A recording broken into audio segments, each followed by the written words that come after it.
مشکل کے بعد جو آسانی حضرت لقمان حکیم، ان کے نام پر قرآن مجید کی پوری سورت ہے۔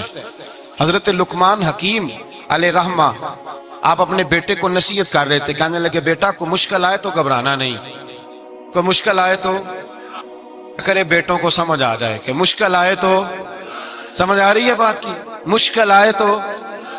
اور کیا خوبصورت جملے، بیٹے کو بٹھا کے کہتے ہیں بیٹا چھوٹی مشکل آئے گی تو اللہ بڑی مشکلات آسان کر دے گا، سمجھو چھوٹی مشکلات آئیں تو اللہ نے بڑی مشکلیں اس نے آسان کر دی۔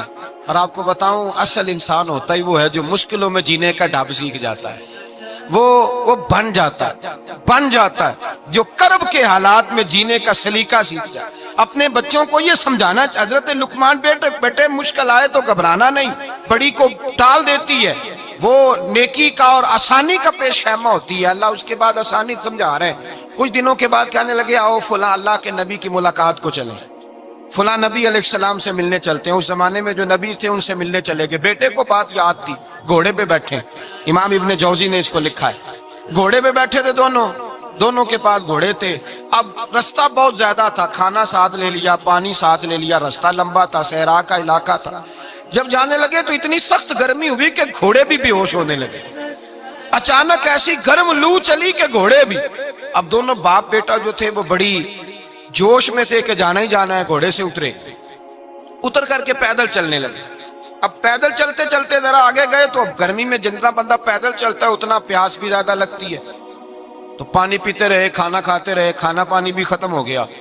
تھوڑا آگے چلے نا، اس کے اندر تکلیف بڑی کہ حضرت جناب لقمان کے بیٹے کے پیر کے اندر ایک ہڈی پیوست ہو گئی، اتنی بڑی ہڈی تھی وہ اندر ہی چلی گئی، پیر خون کے فوارے گرنے لگے، بیٹا بے ہوش ہو گیا۔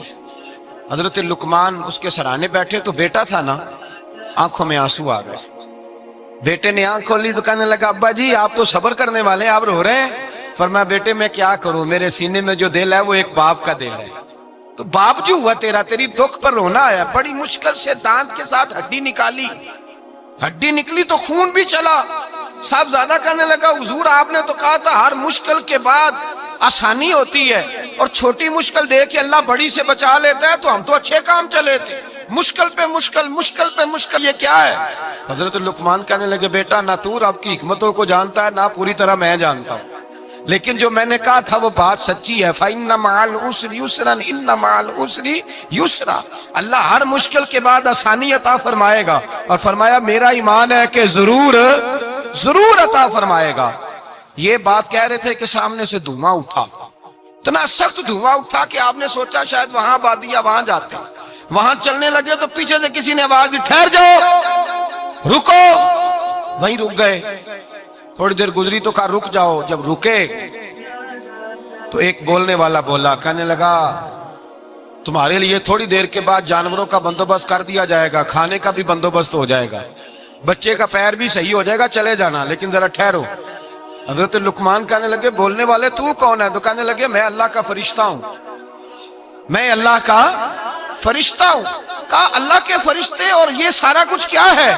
تو فرشتہ کہنے لگا اصل بات یہ ہے کہ سامنے بستی پر مجھے عذاب نازل کرنے کا حکم ملا تھا، آپ بڑی تیزی سے آ رہے تھے، میں نے رب سے دعا کی کہ اللہ اس باپ بیٹے کی غلطی کوئی نہیں، مہربانی فرما۔ رب نے پہلے آپ کو صحرا میں الجھایا، پھر میری دعا کی برکت سے آپ کے گھوڑے ٹھہر گئے، پھر میری دعا کی برکت سے آپ کا پانی ختم ہوا، پھر میری دعا کی برکت سے آپ کے بیٹے کو زخم آیا، پھر میری دعا کی برکت سے سامنے سے دھواں اٹھا۔ فرمایا یہ جو تمہیں مشکل پہ مشکل آ رہی تھی، یہ تو میرا رب تمہیں عذاب سے بچانا چاہ رہا تھا، یہ جو تمہیں مشکل پر مشکل آ رہی تھی تو میرا مالک تمہیں عذاب سے بچا رہا تھا، تم سمجھ نہیں رہے تھے۔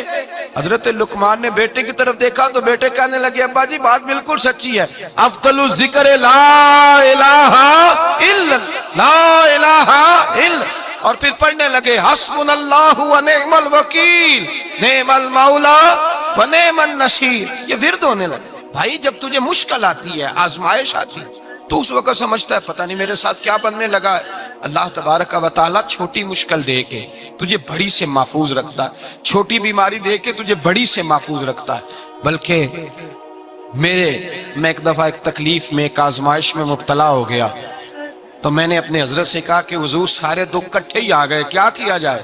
تو آپ فرمانے لگے بڑے خوش نصیب ہو، جوانی میں اللہ نے دکھ دے دیے، بڑھاپے میں آئے تو برداشت نہیں ہوتے، یہ تو بڑے وقت پہ آ گئے، شکر ادا کرنا چاہیے، اس زمانے میں برداشت نہیں ہوتے، اب آسانی ہے، ان کو برداشت کرو، ہمت کرو۔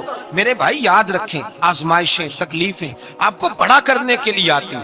ہم آزمائش کو برا جانتے ہیں، دکھ کو برا جانتے ہیں، دکھ تو بڑے پیارے ہوتے ہیں، یہ رونے کا سلیقہ سکھاتے ہیں، یہ اللہ کو منانے کا طریقہ سکھاتے ہیں، یہ مسجد میں جانے کا۔ وہ جو سکھی بندہ ہے نا، سکھی، مجھے ایک صاحب کہنے لگے دو قسم کے لوگ مدینے سے آتے ہیں، مدینہ شریف پوچھنے لگے، کہنے لگے حضرت جی دو قسم کے بندے ہیں، کچھ واپس جاتے ہوئے تڑپ رہے ہیں، کچھ تصویریں کھینچ رہے ہیں رخصتی کے وقت، فرق کیا ہے؟ تو میں نے کہا وہ جو تصویریں کھینچ رہا ہے وہ امیر آدمی ہے، اسے پتا ہے کہ میں پھر ٹکٹ لے لوں گا، مہینے کے بعد پھر آ جاؤں گا، اور یہ مدینہ چھوڑتے ہوئے تڑپ رہا ہے، یہ کوئی غریب ہے، یہ کہہ رہا ہے پتہ نہیں دوبارہ موقع ملے کہ نہ ملے، یہ دکھی ہے، یہ آزمائش میں دکھی۔ سکھی بندہ تو مکے جا کے نہیں روتا، وہاں بھی کھڑا ہے ڈٹ کے کھڑا، دکھی کوئی نہیں تو روئے کیسے؟ روئے کیسے؟